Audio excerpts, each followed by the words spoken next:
I should like to feature in this connection my friend, the polite conductor.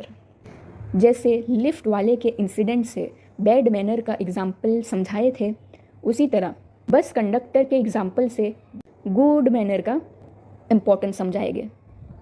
तो देखते हैं यहाँ पे क्या बोल रहे हैं। मैं अपने एक फ्रेंड को यहाँ पे फीचर करना चाहूँगा, यहाँ पे उसकी बात रखना चाहूँगा। कौन है वो राइटर का फ्रेंड? द पोलाइट कंडक्टर, यानी बस कंडक्टर जो पोलाइट है, नरमी से बात करता है, रूडली बात नहीं करता है अपने पैसेंजरों से। By this discriminating title I do not intend to suggest a rebuke to conductors generally. बोले कि ये जो मैंने टाइटल दिया हूँ पोलाइट कंडक्टर का, कि जनरली बस कंडक्टर्स लोग का ये इमेज बना हुआ है कि उन लोग हमेशा अपने पैसेंजरों के साथ रूड बिहेव करते हैं, पोलाइटनेस के साथ बात नहीं करते। तो मैंने यहाँ पे बस कंडक्टर के साथ पोलाइट वर्ड का यूज़ किया हूँ, तो इसका मतलब ये नहीं है कि मैं बाकी सारे कंडक्टरों को रिब्यूक कर रहा हूँ। रिब्यूक मतलब क्रिटिसाइज करना, भला बुरा कहना। ऑन द कॉन्ट्ररी, उसके विपरीत, I am disposed to think that there are few classes of men who come through the ordeal of a very trying calling better than bus conductors do. उसके विपरीत, बल्कि मैं बस कंडक्टरों के बारे में ये सोचता हूँ कि ऐसे हमारी सोसाइटी में बहुत ही कम मैन होते हैं जो उस ऑर्डल से गुजरते हैं जो एक बस कंडक्टर अपनी जॉब में गुजरता है। ऑर्डल मतलब पेनफुल एक्सपीरियंस, अनुभव। जिस तरीके का पेनफुल एक्सपीरियंस, दर्द भरा अनुभव बस कंडक्टर्स लोग अपनी जॉब में फेस करते हैं, उस तरीके का एक्सपीरियंस आई थिंक बहुत ही कम आदमी होते हैं दूसरी जॉब में जो ऐसे एक्सपीरियंस फेस करते होंगे। तो यहाँ पे थोड़ी सी तारीफ कर दिए बस कंडक्टरों की। Here and there you will meet an unpleasant specimen who regards the passenger as his natural enemies. यहाँ बताए है, कहीं ना कहीं तुम लोग ऐसे कंडक्टर को भी मिलोगे जो अपने पैसेंजर्स को अपने नेचुरल दुश्मन समझते, अपने जानी दुश्मन समझते हैं पैसेंजर को। कौन लोग? बस कंडक्टर लोग। और ये सब बस कंडक्टर कैसे होते हैं? अनप्लीजेंट स्पेसिमेन, यानी अजीब से नमूने। और ऐसे बस कंडक्टर लोग पैसेंजर को क्या समझते हैं? As creatures whose chief purpose on bus is to cheat him and who can only be kept reasonably honest by a loud voice and an aggressive manner. और ऐसे बस कंडक्टर लोग जो अपने पैसेंजर को अपना जानी दुश्मन समझते हैं, वो लोग ये सोचते हैं कि जो पैसेंजर है वो लोग का बस में चढ़ने का मुख्य मकसद, चीफ पर्पस, बस कंडक्टर को धोखा देने का है। टिकट में कुछ उल्टा सीधा कर देना, या पहले की टिकट दिखाना, या तो फिर पैसा दे दिए ऐसा बोलना, क्योंकि इतने सारे पैसेंजर होते हैं, कंडक्टर बिजी होते हैं। तो बस कंडक्टर्स लोग ये सोचते हैं ऐसे पैसेंजर को कैसे ठीक रखा जा सकता है, रीजनेबल ऑनेस्ट को कैसे रखा जा सकता है, लाउड वॉइस से बात करके और गुस्से वाला मिजाज से वो लोग को काबू में रख सकते हैं। इसलिए बस कंडक्टर लोग ऊंची आवाज़ और एग्रेसिव मैनर में बात करते हैं। ऐसे बस कंडक्टर तुम लोग को कहीं ना कहीं मिलेंगे। लेकिन but this type is rarer than it use to be. लेकिन इस तरह के अनप्लीजेंट स्पेसिमेन बस कंडक्टर लोग बहुत ही रेयर है, बहुत ही कम पाए जाते हैं, और पहले जितना पाए जाते थे उसके कंपेयर में आज के दौर में तो और ही रेयर है, और ही नहीं दिखे जाते ऐसे बस conductors. I fancy the public owes much to the underground railway company, which also runs the buses, for insisting on a certain standard of civility in its servants and taking care that standard is observed. कि मैं underground railway company को सारी public की तरफ से धन्यवाद देना चाहूँगा।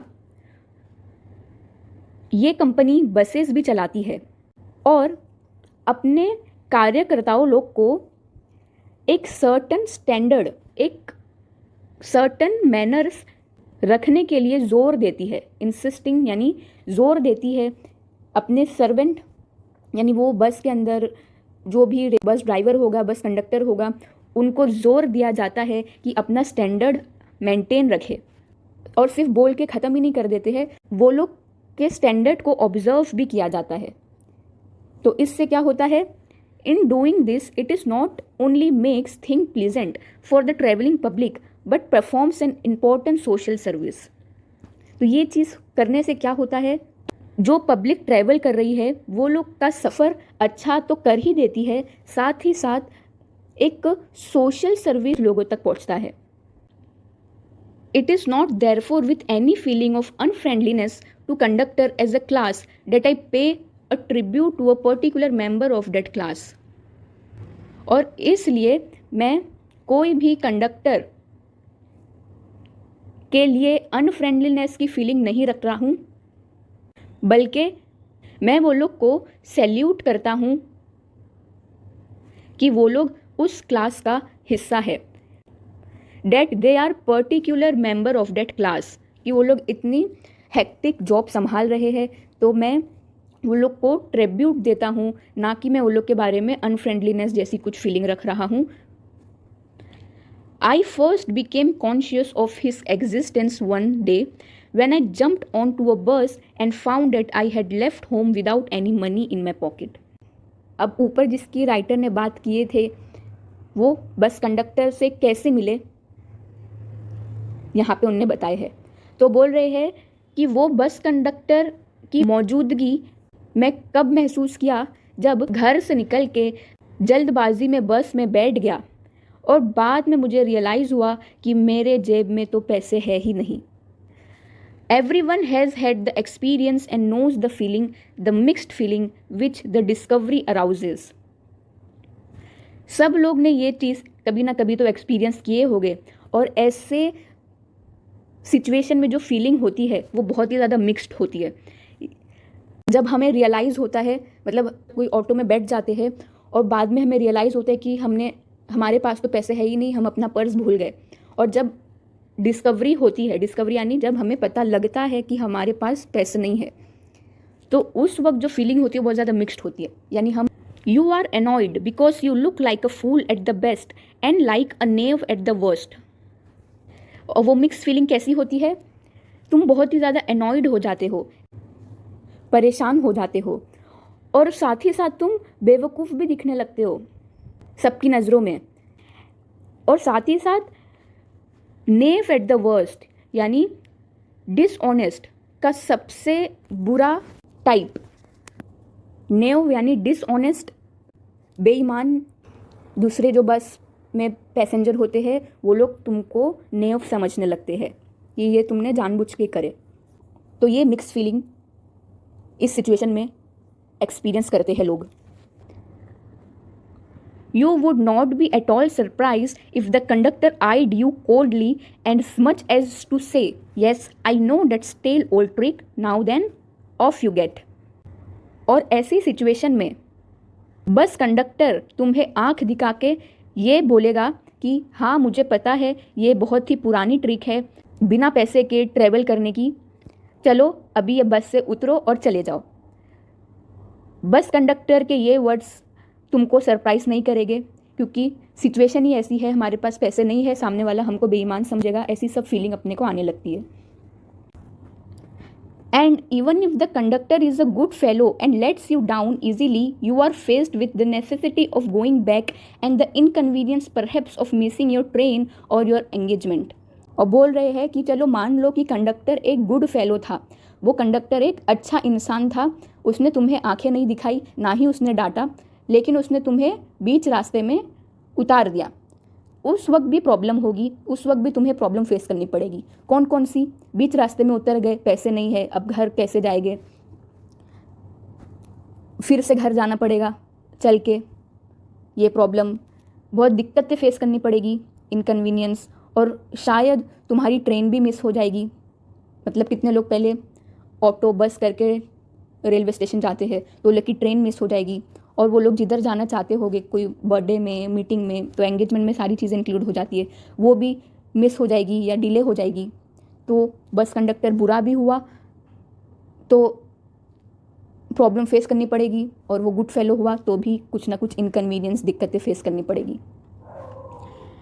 Having searched my pocket in a vain for stray coppers and having found I was utterly penniless, और मैं अपनी जेबों में कॉपर्स के सिक्के ढूंढने जा रहा था। कॉपर यानी जैसे अपना इंडियन कॉइन जो होता है वो एल्यूमिनियम का बनता है, तो वैसे यूके यूएसए में जो लोग के कॉइन्स होते हैं वो कॉपर्स के बनते हैं, मेटल है।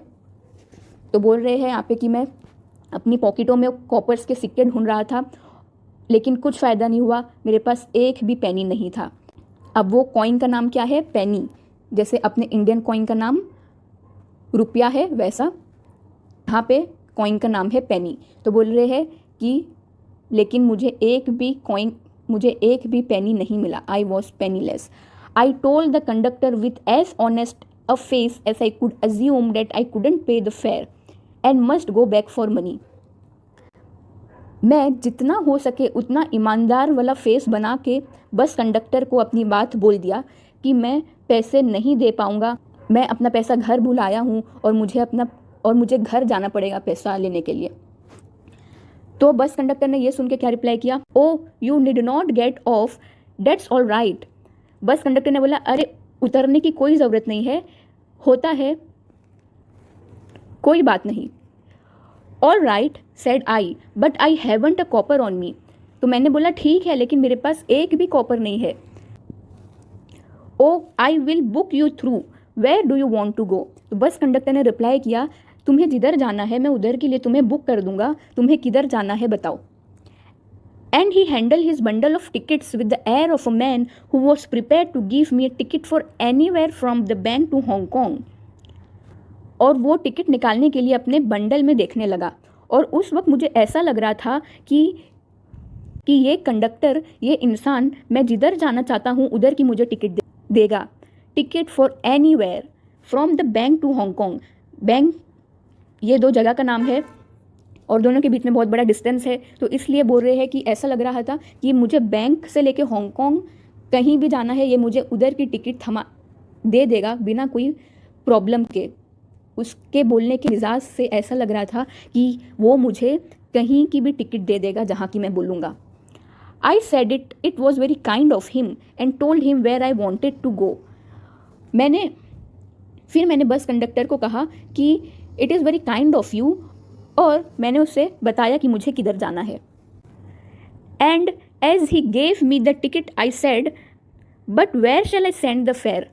और जब उसने मुझे टिकट दे दिया तो मैंने बोला कि इस टिकट के पैसे मैं तुम्हें किधर पे भेजूं बाद में, क्योंकि अभी तो नहीं दे पाऊँगा, बाद में देना है, तो मैं किधर पे भेजूं टिकट के फेयर यानी पैसा। तो उसने रिप्लाई किया, oh you will see me some day, all right, he said cheerfully. तो उसने खुशी खुशी, चीयरफुली, हैप्पीली उसने बोला कि तुम मुझे कभी ना कभी मिल ही जाओगे इसी बस में। ही टर्न टू गो, और वो जाने के लिए मुड़ गया। And then luckily my finger still wandering in the corner of my pocket lighted on a shilling and the account was squared.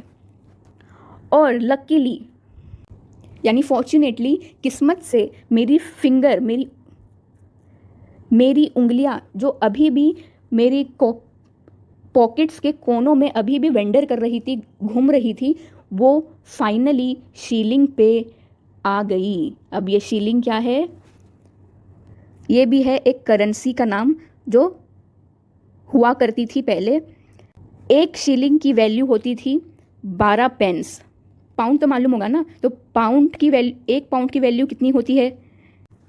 100 pens. उसी तरह एक शीलिंग की वैल्यू है 12 पेंस। तो ये शीलिंग क्या है? करेंसी का नाम है। तो बोल रहे हैं कि लकीली मेरी उंगलियां मेरी पॉकेट के कोनों में जो घूम रही थी वो शीलिंग करेंसी के ऊपर लाइटेड हो गई, यानी लग गई, और हमारा हिसाब चुकता हो गया। स्क्वायर्ड यानी सेटल्ड, हमारा हिसाब चुकता हो गया। But that fact did not lessen the glow of pleasure which so good nature and action had given me. बोल रहे हैं लेकिन वो कॉइन मिलने के वक्त जो खुशी हुई थी, उससे ज़्यादा खुशी मुझे उस कंडक्टर के गुड नेचर को देख के हुई। उस कंडक्टर के लहजे को देखकर मुझे ज़्यादा खुशी हुई। A few days after, my most sensitive toe was trampled on rather heavily as I sat ready on the top of a bus. कुछ दिनों बाद राइटर बस में बैठे होते हैं और उनके अंगूठे में कोई आके पैर रख देता है. ट्रैम्पल यानी कुचलना. और उनके पैर में कोई पैर रख देता है और उसकी वजह से उनका जो पैर का अंगूठा होता है, जो सेंसिटिव होता है, बहुत नाजुक होता है, वो कुचल दिया जाता है. और बहुत ही ज़ोर से कोई पैर रख देता है, हैवीली. तो I looked up with some anger and more agony and saw my friend of the cheerful continence. बोल रहे हैं, फिर मैं गुस्से से ऊपर देखता हूँ, थोड़ा गुस्से से और थोड़ा परेशानी से कि किसने पैर रख दिया. और मैं देखता हूँ तो पाता हूँ कि वो कौन था. And saw my friend of cheerful continence. ये तो वही चीयरफुल बस कंडक्टर है. कॉन्टिनेंस यानी एक्सप्रेशन, फेशियल एक्सप्रेशन. वो बस कंडक्टर का एक्सप्रेशन हमेशा चीयरफुल होता है ना, तो और वो बस कंडक्टर को अपना अच्छा फ्रेंड मानते हैं. तो वही बोल रहे हैं, जब मैं ऊपर गुस्से से और एगोनी यानी थोड़ा परेशानी से देखता हूँ तो पाता हूँ कि ये तो वही मेरा दोस्त बस कंडक्टर है. बस कंडक्टर उनको बोलता है, sorry sir, I know this are heavy boots, got them because my own feet get trod on so much and now I am treading on other peoples. Hope I didn't hurt you sir. तो bus conductor writer को बोलता है, sorry, मुझे पता है कि ये जो मेरे बूट्स है, मेरे जूते हैं, भारी है. ये मैंने इसलिए पहना हूँ क्योंकि मेरे खुद के पैर बहुत बार कुचले जाते हैं और इसलिए मैं अभी दूसरों के पैरों को कुचल रहा हूँ. ये बात वो थोड़ा मजाकिया तौर पे बोलता है. आई होप, मैं उम्मीद करता हूँ तुमको हर्ट नहीं हुआ होगा. He had hurt me but he was so nice about it that I assured him he hadn't. Writer बोल रहे हैं कि मुझे हर्ट तो हुआ था, मुझे पेन तो हुआ था, लेकिन उसने जिस लहजे से मुझसे माफ़ी मांगी, मैंने उसे एश्योर्ड किया, मैंने उससे दिलासा दिलाया कि मुझे पेन नहीं हो रहा है. After this I began to observe him whenever I boarded his bus and found a curious pleasure in the constant good nature of his bearing. और इसके बाद से मैं जब भी उसकी बस में बोर्ड करता था यानी ट्रैवल करता था, मैं हमेशा उसको ऑब्जर्व किया करता था और मैं बहुत ही ज़्यादा खुश हुई ये जानकर कि उसका ये जो गुड नेचर है वो कांस्टेंट है, यानी हमेशा वैसा रहता है. वो दिखावे के लिए गुड नेचर का नहीं है, वो हम उसका नेचुरली ही ऐसा नेचर है. और ये बात जानकर मुझे बहुत खुशी हुई, pleasure. He seem to have an inexhaustible fund of patience and a gift for making his passenger comfortable. ऐसा लगता है कि उसके अंदर सब्र का अनलिमिटेड फंड है, यानी उसके अंदर जो सब्र है वो अनगिनत अमाउंट में भरा हुआ है. और and a gift for making his passenger comfortable, और उसके पास एक ऐसा गिफ्ट है जो अपने सारे पैसेंजर को हमेशा कंफर्टेबल रखता है, हमेशा चीयरफुल रहता है, पैसेंजर लोग का मूड अच्छा करता है. I notice that if it was raining he would run up the stair to give someone the tip that there was a room inside. और जब मैं उसको ऑब्जर्व किया करता था तो मैंने ये नोटिस किया कि जब बारिश का मौसम रहता था, जल्दी जल्दी सीढ़ियों में चढ़ता था. डबल डेकर बस में जैसे सीढ़ी होती है, ऊपर वाले पैसेंजर लोग को जाता था और उन लोग को बताता था कि नीचे रूम है, बारिश से बचने के लिए. मतलब वो लोग को सजेशन देता था, वरना थोड़ी ना किसी को किसी की पड़ी है, भीग रहे हैं तो भीगो. लेकिन ये बस कंडक्टर बहुत ही हम्बल था. With old people he was as considerate as a son and with children as solicitous as father. और मैंने एक और चीज़ नोटिस किया, वो ओल्ड पीपल लोग के साथ ऐसा बर्ताव करता था, ऐसा लगता था कि वो उन लोग का बेटा है. कंसिडरेट यानी उन लोग के बेटे जैसा ही वो कंसिडर दिखा करता था उसके लहजे से. और बच्चों के साथ वो ऐसा रहता था जैसे वो उन लोग का पिता है. सॉलिटिसस यानी कैरिंग, चिंता दिखाना, कंसर्न दिखाना. He had evidently a peculiarly warm place in his heart for young people and always indulged in some merry jest with them. और सिर्फ ओल्ड पीपल और छोटे बच्चों के प्रति ही वो ऐसी भावना नहीं दिखाता था, वो बल्कि यंग नौजवान लोगों के लिए भी अपने दिल में जगह रखा था। Warm a place in heart for young people, और लोग के साथ कैसे मेलजोल करता था? Some merry jest with them, यानी जोक, हंसी मजाक करके वो लोग से बात करता था। If he had a blind man on board, it was not enough to set him down safely on the pavement. और जब कोई ब्लाइंड मैन यानी कोई अंधा व्यक्ति ट्रैवल करने आता था उसकी बस में, तो वो सिर्फ वो लोगों को फुटपाथ पे छोड़ के चले नहीं जाता था, बल्कि वो और भी क्या करता था? He would call to bill in front to wait while he took him across the road or round the corner or otherwise safely on his way। बल्कि वो और क्या करता था? He would call to Bill, bus driver को रुकने के लिए कहता था, और वो ब्लाइंड इंसान को जिधर भी जाना होता था वो बस कंडक्टर उसको छोड़ के आता था, या कोई कॉर्नर तक भी छोड़ने जाना होता था तो वो छोड़ कर आता था, या तो फिर जिधर भी लोग को जाना होता था वो सेफली वो लोग को उधर पहुंचा के आता था, और ड्राइवर को जब तक के लिए वेट करने के लिए कहता था। In short, I found that he irradiated such atmosphere of a good temper and kindliness that a journey with him was a lesson in natural courtesy and a good manner। अगर in short यानी कम शब्दों में मैं उसके बारे में बताना चाहूँ तो वो बहुत ही ज़्यादा गुड टेम्पर का और बहुत ही ज़्यादा नर्म दिल का इंसान था। इरेडिएटेड यानी स्प्रेड करना, यानी स्प्रेड करता है, फैलाता है ऐसा एटमॉस्फेयर जो गुड काइंडलीनेस से भरा हुआ होता है, यानी उसके अंदर जो उसके अंदर नर्मता है, जो उसके अंदर हम्बलनेस है, वो कूट कूट के भरी है और वो लोगों तक स्प्रेड हुआ करती थी। और उसके साथ जो भी लोग जर्नी करते थे वो लोग को भी बहुत ही ज़्यादा सीख मिलती थी कि कैसे कर्टसी, गुड मैनर्स नेचुरली इंसान के अंदर हो सकता है। What stuck me particularly was the ease with which he got through his work.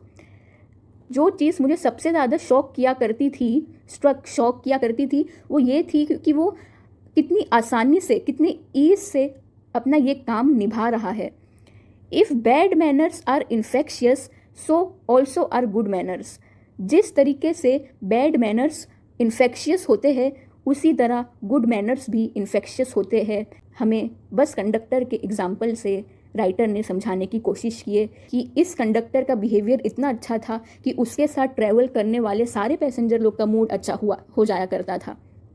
If we encounter incivility most of us are apt to become uncivil, but it is an unusually uncouth person who can be disagreeable with the sunny people. यहाँ पे बोल रहे हैं कि अगर कोई हमारे साथ बुरा व्यवहार करता है तो मोस्ट ऑफ अस, हम में से ज़्यादातर लोग भी क्या करेंगे, उसका जवाब बुरे व्यवहार के साथ ही देंगे। हम भी क्या हो जाएंगे, अनसिविल हो जाएंगे। और कोई एक अनकूथ पर्सन यानी कोई एक इल मैनर इंसान ही ऐसा होगा जो एक सनी पीपल यानी खुश मिजाज इंसान के साथ बुरा व्यवहार, डिसएग्री करेगा। It is with manner as with the weather. यहाँ क्या बोल रहे हैं कि मैनर और वेदर यानी व्यवहार और मौसम एक जैसे होते हैं। Nothing clears up my spirit like a fine day said Keith. Keith एक पोएट है, उन्होंने अपनी एक पोएम में क्या कहा था कि जिस तरीके से जब मौसम अच्छा होता है तो दिन भी अच्छा होता है, उसी तरह जब कोई हमारे साथ अच्छा व्यवहार करता है तो हमारा दिल भी, हमारा स्पिरिट भी खुश हो जाता है। यानी इन शॉर्ट, एक अच्छा मौसम हमारा दिन अच्छा कर देता है, एक अच्छा व्यवहार हमारे आत्मा, हमारी स्पिरिट को अच्छा कर देता है। तुम लोग इमेजिन करोगे तुम्हारे आसपास के लोग सब तुम्हारे साथ बुरा व्यवहार करेंगे, तुम्हारे साथ बदतमीजी करेंगे, तो तुम्हारी स्पिरिट पे क्या असर पड़ेगा? स्पिरिट पे नेगेटिव इम्पैक्ट पड़ेगा ना। तो यही बता रहे हैं। And a cheerful person descend on even the gloomiest of us with something of a benediction of a fine day। अब ये देखो, ये लाइन कोई पढ़ेगा तो बहुत ही ज़्यादा उसको हार्ड लगेगी, लेकिन एकदम सिंपल है।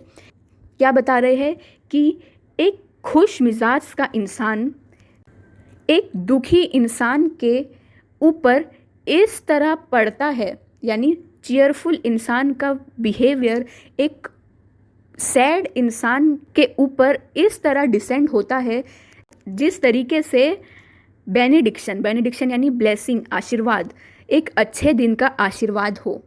कोई इंसान बहुत ही ज़्यादा दुखी है और एक कोई चीयरफुल इंसान आके उसको पॉजिटिव चीज़ें बताता है, उसे चीयरफुल करता है, उसके खुश मिजाज से उससे बात करता है, तो ऑफकोर्स उसकी नेगेटिविटी और सैड फीलिंग ख़त्म हो जाएगी।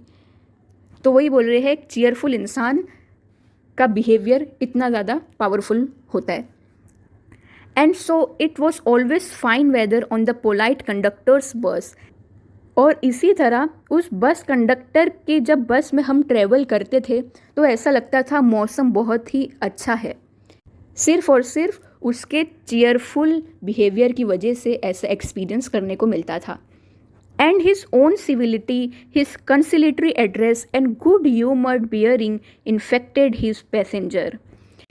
उसका खुशनुमा अंदाज, उसका फ्रेंडली नेचर, उसका मजाकिया अंदाज उसके बस के सारे पैसेंजर को इन्फेक्ट कर दिया था, यानी उस बस के सारे पैसेंजर लोग का मूड भी अच्छा हो जाता था। तो good manners are also infectious, लेकिन ये कैसा इन्फेक्शन होता है? अच्छा इन्फेक्शन होता है, जैसे कि हमने पहले ही 3 लाइन में देख चुके हैं कि good manner sweeten the environment, sweeten the atmosphere. ठीक है।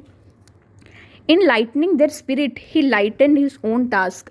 पैसेंजर लोग की रूह को, स्पिरिट को तो लाइट कर ही देता था, साथ ही साथ वो अपना काम को भी लाइट कर देता था अपने इस चीयरफुल मिजाज से। His Getty was not a wasteful luxury, a sound investment. Getty यानी चीयरफुल अंदाज, तो उसका ऐसा बिहेवियर कोई वेस्टफुल चीज़ नहीं थी। बिहेवियर था वो कोई एक वेस्टफुल, वो कोई एक व्यर्थ चीज़ नहीं थी, वो बल्कि एक अच्छा इन्वेस्टमेंट था। साउंड यानी इधर पे इसका मीनिंग है अच्छा, वो एक अच्छा इन्वेस्टमेंट था, क्योंकि वो लोगों के साथ अच्छा बिहेव करता था तो रिटर्न में उसको लोगों से अच्छे बिहेवियर ही मिलते थे। तो उसका ये जो खुश मिजाजी का जो अंदाज़ था वो कोई व्यर्थ चीज़ नहीं थी, बल्कि एक अच्छा इन्वेस्टमेंट था। पता लोग उसको बहुत ही ज़्यादा चाह रहे थे उसके ऐसे बिहेवियर से। I have missed him from my bus route of late, but I hope that only means that he has carried his sunshine on to another road. Writer कह रहे हैं कि अभी कुछ समय से मैं उसे अपनी बस की रूट में नहीं मिल पाया हूँ और मैं उस बस कंडक्टर को मिस कर रहा हूँ, लेकिन मैं आशा करता हूँ कि वो जिस भी रास्ते में होगा, वो जिस भी रोड में होगा, वो पहले की तरह अपना प्रभाव अभी भी डाल रहा होगा कोई दूसरे रोड में। It can not be too widely diffused in a rather drab world.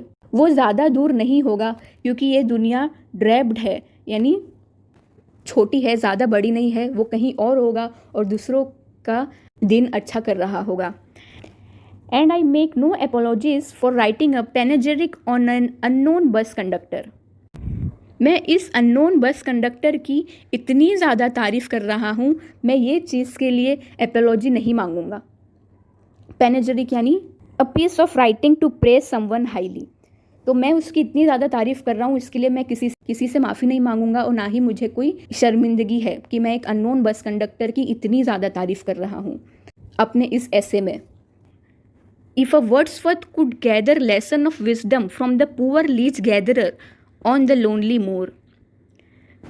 Wordsworth एक पोएट थे, तो अगर वर्ड्सवर्थ जैसे पोएट एक लीच गैदरर, लीच एक इंसेक्ट होता है, एक गरीब इंसान जो वो इंसेक्ट को जमा करता है, उससे अगर बुद्धि का पाठ सीख सकते हैं। ऑन द लोनली मोर ये उनकी पोएम की नाम थी जिसमें उन्होंने ये बताया था।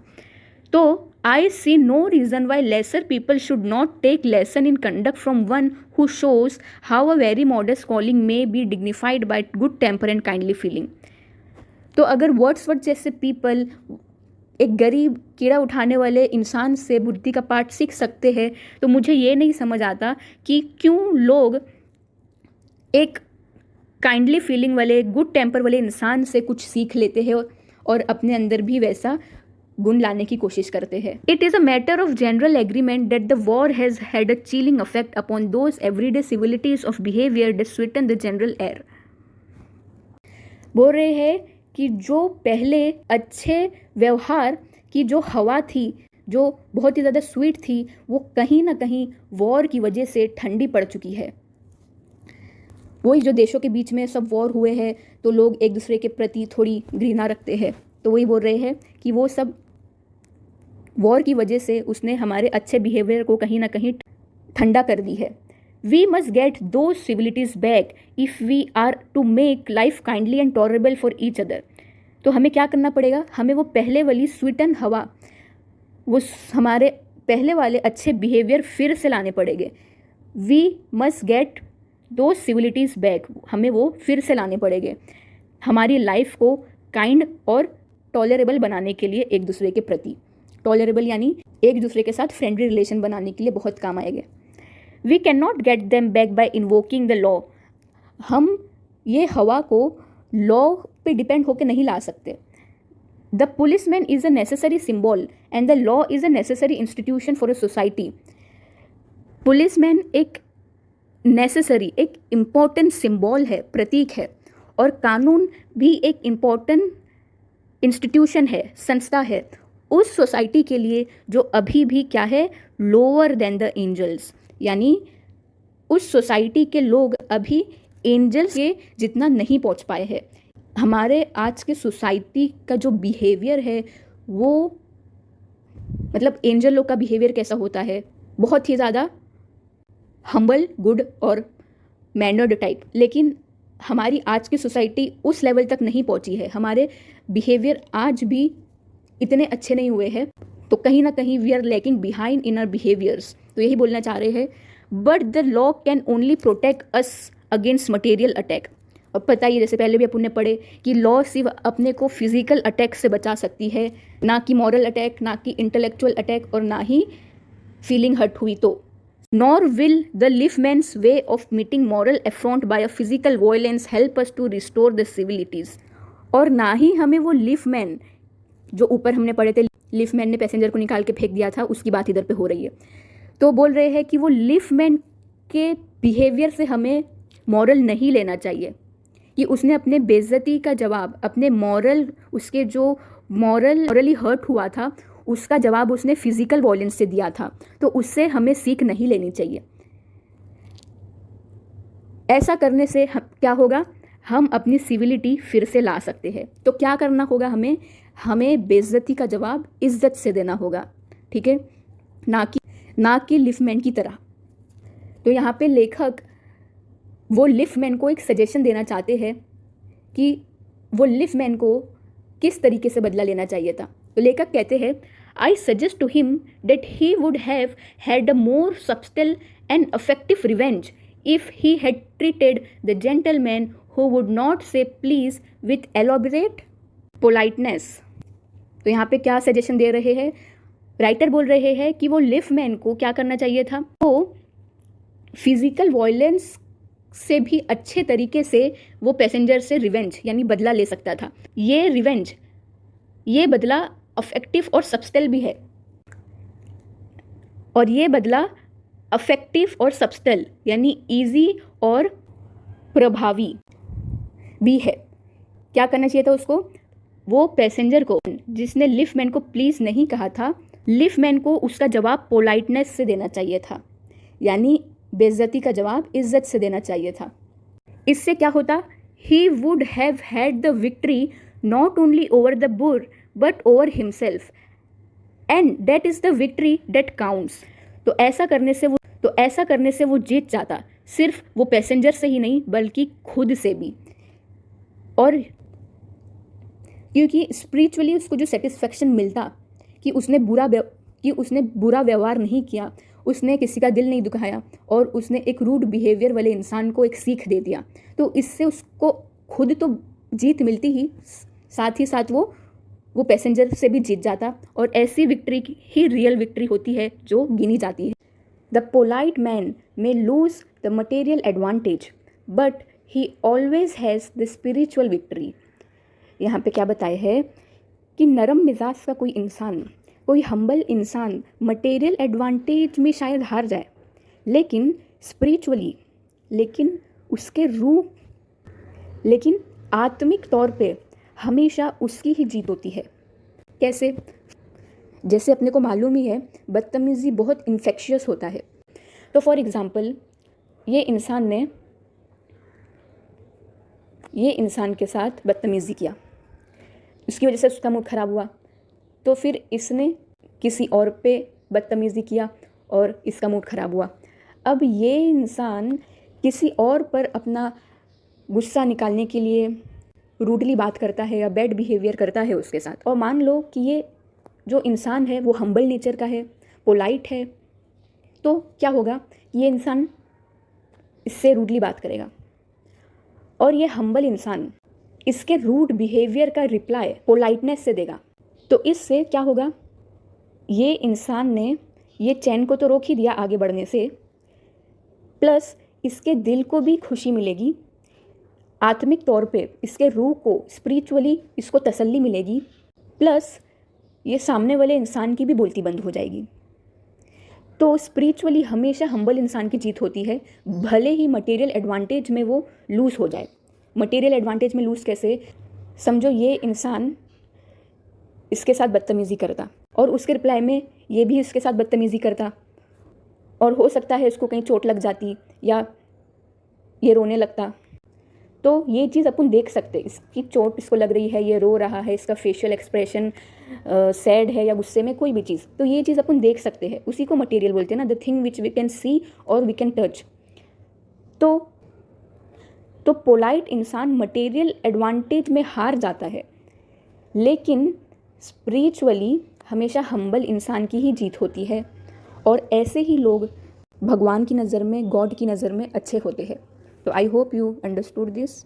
आई commend to the lift man a story of Chesterfield. अब राइटर बोलते हैं कि मैं वो जो लिफ्ट वाला था जिसने पैसेंजर को निकाल के फेंका था, उसको एक स्टोरी से कुछ समझाना चाहता हूँ, और वो स्टोरी चिसरफील्ड की है। चिसरफील्ड एक पोएट थे, कवि थे। In his time the London streets were without the pavement of today and the man who took the wall had the driest footing. तो यहाँ बोल रहे हैं कि चिसरफील्ड के ज़माने में लंदन की सड़कों में, सड़कों में आज जिस तरीके का फुटपाथ है उस तरीके का फुटपाथ नहीं हुआ करता था। आज तो लंदन में पता ही है एकदम चिकनी, साफ़ सुथरी, प्लेन फुटपाथ होते हैं, यानी पेवमेंट। तो उस ज़माने में वैसे फुटपाथ नहीं हुआ करती थी, यानी मड, कीचड़ सब रोड के आसपास पड़े रहता था। तो बोल रहे हैं कि जो इंसान वॉल पे चढ़ के जाएगा, यानी दीवार पे चढ़ के जाएगा, उसका पैर हमेशा सूखा रहता था, ड्राइस्ट, है ना, क्योंकि पेवमेंट, फुटपाथ तो कीचड़ से भरा हुआ है। तो जो इंसान कोई दीवार पे, यानी होता है ना कि ऐसा सब रोड है और कीचड़ कुछ पड़ा हुआ है और उसके आसपास कोई ऐसा वॉल होता है, बाउंड्री टाइप ऐसा, तो उसके ऊपर से कोई इंसान अगर चढ़ के जाएगा तो उसका पैर सबसे ड्राई रहेगा, यानी सूखा रहेगा, वो कीचड़ से बच जाएगा। तो क्या होता है एक दिन, I never give the wall to a scoundrel said a man who met Chesterfield one day in the street. तो क्या होता है एक दिन, चिसरफील्ड यही वॉल में चढ़ के जा रहे होते हैं कीचड़ से बचने के लिए। तो उनके अपोजिट साइड से भी कोई एक इंसान उनके तरफ बढ़ रहा होता है। तो ये इंसान चिसरफील्ड को कुछ बोलता है। क्या बोलता है? I never give the wall to a scoundrel, यानी कि मैं एक दुष्ट इंसान को, मैं एक बदतमीज़ इंसान को वॉल पे चढ़ने नहीं देता हूँ, यानी ज़बरदस्ती चिसरफील्ड को उकसा रहा है ये इंसान। तो चिसरफील्ड क्या रिप्लाई करते हैं? I always do said Chesterfield stepping with a bow into the road. तो चिसरफील्ड क्या करते हैं? वो बोलते हैं लेकिन मैं हमेशा देता हूँ वो दीवार जाने के लिए। और ऐसा बोलकर चिसरफील्ड उतर जाते हैं, स्टेप आउट करते हैं सर झुका के, बो करके, और रोड की तरफ निकल जाते हैं। यानी ये इंसान ने इनकी बेइज्जती किया, लेकिन चिसरफील्ड ने उसका जवाब इज्जत से देके अपना चले गए। और ये जो इंसान था, रूड इंसान, इसकी बोलती बंद हो गई स्पिरिचुअली चीसरफील्ड की विक्ट्री हो गई, भले ही मटेरियल एडवांटेज वो लूज़ कर गए, और मटेरियल एडवांटेज चाहिए भी किसको। We should always run behind spiritual victory. I hope the Leaf Man will agree that his revenge was much more sweet than if he had flung the fellow into the mud. अब यहाँ पे बोल रहे हैं कि मैं उम्मीद करता हूँ कि लीफ मैन को समझ आ गया, वही लीफ मैन जिससे राइटर ने चैप्टर की शुरुआत किए थे, वही लीफ मैन की बात कर रहे हैं। वही लीफ मैन को बोल रहे हैं कि मैं आशा करता हूँ मैन ये चीज़ में एग्री करेगा कि ये जो चीसरफील्ड ने जो बदला लिया अपना, वो ज़्यादा अच्छा था।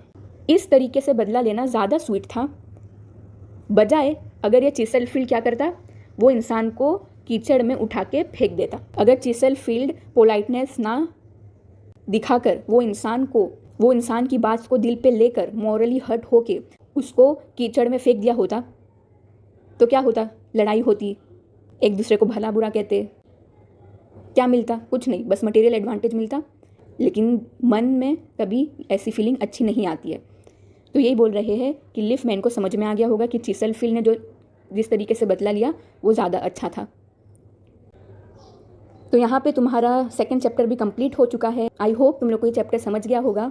पता है थोड़ा लेंदी हो गया है, क्योंकि बहुत ज़्यादा डिटेल में मैंने समझाने की कोशिश करी ताकि तुम लोग को प्रॉब्लम ना हो, क्योंकि इसमें बहुत सारे हार्ड वर्ड भी है ना। अब डायरेक्टली उसको पढ़ने जाएंगे बिना एक्सप्लेनेशन के तो समझेगा नहीं, तो इसलिए मैं समरी के साथ ये लाइन टू लाइन एक्सप्लेनेशन भी डाल दी ताकि आप लोगों को अच्छे से समझो, प्रॉब्लम ना आए। हार्ड चैप्टर नहीं है, जैसे कि बाकी पोएम में हमने देखे कि कुछ ना कुछ मॉरल सिखा रहा था, वो भी उसी तरह ये चैप्टर में भी मॉरल सिखाने की कोशिश कर रहे हैं बोर्ड वाले आप लोगों को। जैसे फर्स्ट पोएम सोचो क्या मॉरल दे रहा था, वो मॉरल नहीं, वो तो एक लाइफ लेसन ही दे रहा था सीधा, कि हमको फ्रीली जीना चाहिए, अपनी लाइफ को एकदम फुलफिल करके जीना चाहिए, सारे बर्डन को लेके चलना चाहिए। फिर इंच के प्रॉक में जैसा करोगे वैसा मिलेगा, उसके बारे में बताए। फिर have you earned your tomorrow में लोगों की हेल्प करना चाहिए, लोगों की खुशी की वजह बननी चाहिए, ये सब सिखाए। अब ये सेकंड चैप्टर में बोल रहे हैं कि अपने को लाइट एक हम्बल इंसान हमेशा बन के रहना चाहिए। अभी देखो, अभी ये बड़े बड़े ऐसे ऑथर लोग अपने को ये लेसन सिखा रहे हैं, तो ये एक लाइफ लेसन है। यानी ये चीज़ तुम अपनी लाइफ में अडॉप्ट करोगे तो सच में बहुत काम आएगी, क्योंकि झगड़े फसाद, रूडली बिहेव, बदतमीज़ी, ये सब करके कुछ मतलब नहीं है। At the end of the day सब पछताते। अगर अपनी लाइफ एकदम फुलफिल है, अपन एकदम सबके साथ पोलाइट बिहेव करके, तो ये सारी चीज़ें स्पिरिचुअली विक्ट्री देती है कि हाँ भाई, हमने अपनी लाइफ में कभी भी किसी का दिल नहीं दुखाए, हमने अपना बेस्ट दिए, गॉड का भी दिल खुश, तो वो चीज़ सबसे बेस्ट होती है और प्राइसलेस होती है। तो I hope you will take this lesson as a life lesson and will adopt it into your daily behavior soon. And I hope you understood the whole chapter. तो अब मिलेंगे कोई नेक्स्ट टॉपिक में। Good bye.